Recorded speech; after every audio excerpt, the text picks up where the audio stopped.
ओम ब्रह्म सत्यम सर्वधार। पहले साधु सती सूरमा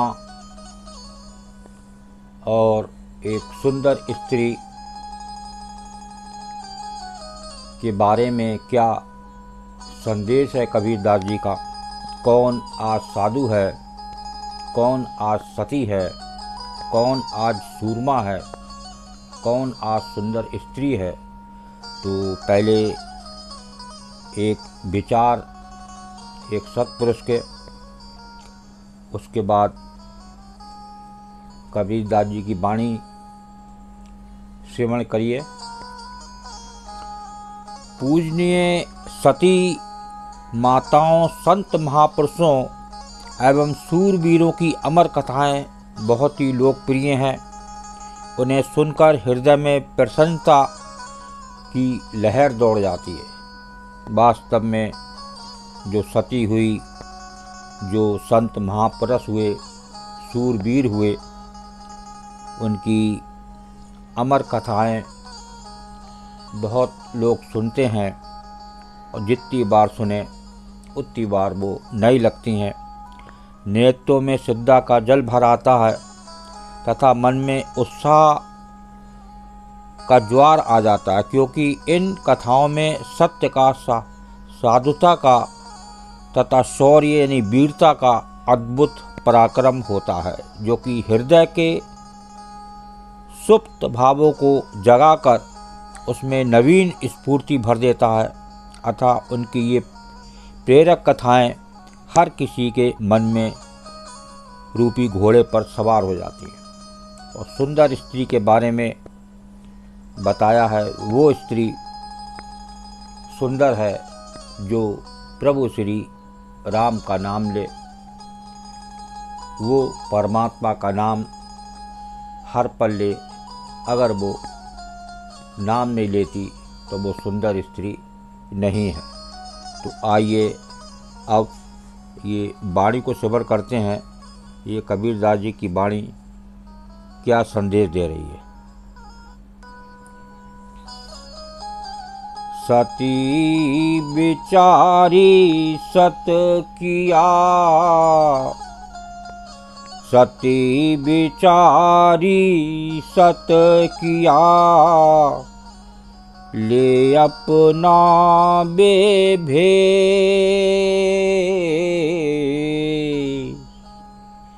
एक एक जब है मिली, एक एक जब है मिली, अंतर रही न रेख कबीरा, अंतर रही न रेख।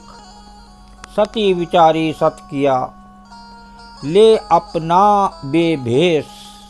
एक एक जब है मिली, अंतर रही न रेख। अपना वेश धारण करके सती ने सत्य निष्ठा से विचार कर अपना सतीत्व धर्म का पालन किया। वो अपने स्वामी के संग एक रूप होकर मिल गई।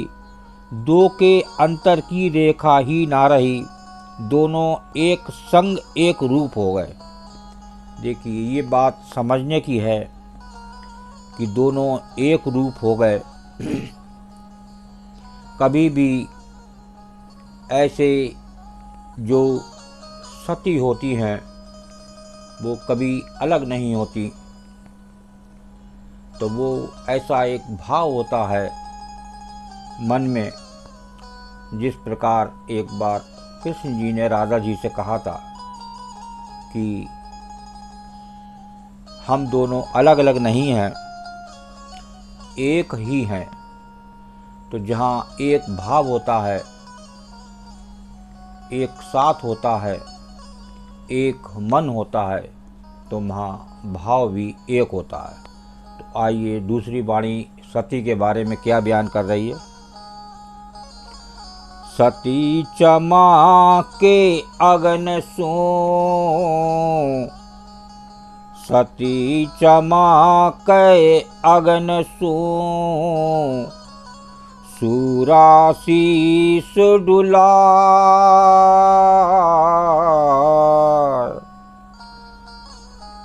साधु जु चूक टेक सो,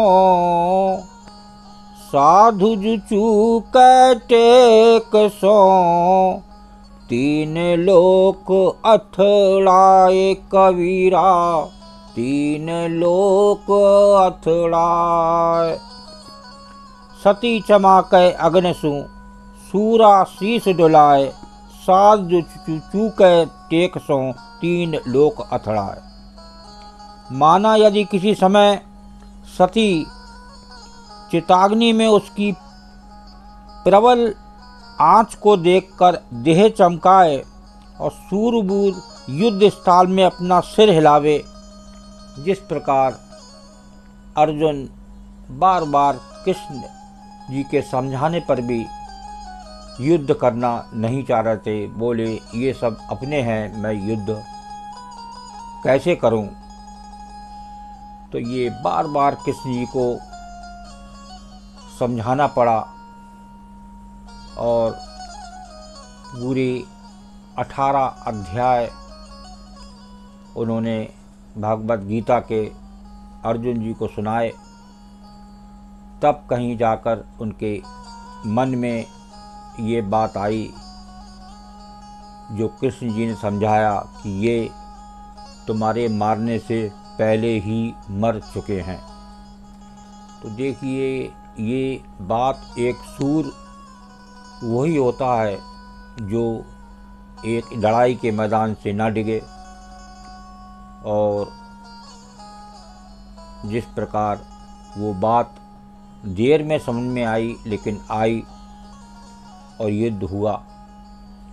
तो देखिए इस प्रकार का सूर बता रहे हैं कबीरदास जी।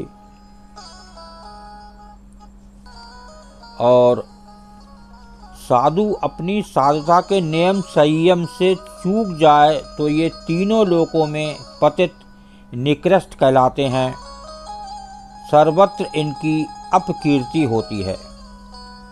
एक बार साधु भी अपनी नियम संयम से एक पंक्चुटी से टूट जाए तो वो भी साधु नहीं होता। जिस प्रकार अभी आपने सूरमा का सुना, एक सूरवीर किस प्रकार होना चाहिए, और एक सती का सुना। अब सुंदर स्त्री की बात हो रही है। सुंदर स्त्री वही है जो प्रभु श्री राम को, उस परमात्मा को भजे, वो सुंदर स्त्री है। कितनी भी सुंदर स्त्री हो, अगर वो परमात्मा को नहीं भजती है, उसका नाम नहीं लेती है, तो वो उससे बड़ा पाप ही नहीं है। ये सबसे बड़ा पाप है जो संसार का मानव इस प्रभु का नाम इस 84 लाख योनियों में भजने के लिए ही भेजा गया, और एक दुर्लभ योनि मिली, उससे ये चूक जाए तो फिर ये भी देखिए वाणी कहती है, विवेकहीन जो मानस होई, पशु समान जीवन सो खोई। एक सुंदर पुरुष भी बेकार है और उससे बड़ा पापी नहीं है। तो ऐसा समझें, और इसको जितनी बार आप एक वाणी को श्रवण करते हैं तो वो उतनी बार मन में शांति देती है। लेकिन ये मिलती उसी को है। कई बार ऐसा देखने में आता है कि एक सत्संग में पहुंचने पर भी, वाणी सुनने में भी वो मन नहीं लगता, मन कहीं और होता है। कभी घर में, कभी मोबाइल में, कभी रिश्तेदार में बढ़ जाता है, और वो वाणी जो है इधर से सुनी और इधर से निकल जाती है, उसका कोई आनंद नहीं मिलता। ओम ब्रह्म सत्यम सर्वदा। दास की कबीर वाणी अच्छी लगी हो तो ज़रूर शेयर करें, ताकि और भी लोग इसका आनंद ले सकें। ओम ब्रह्म सत्यम सर्वदा।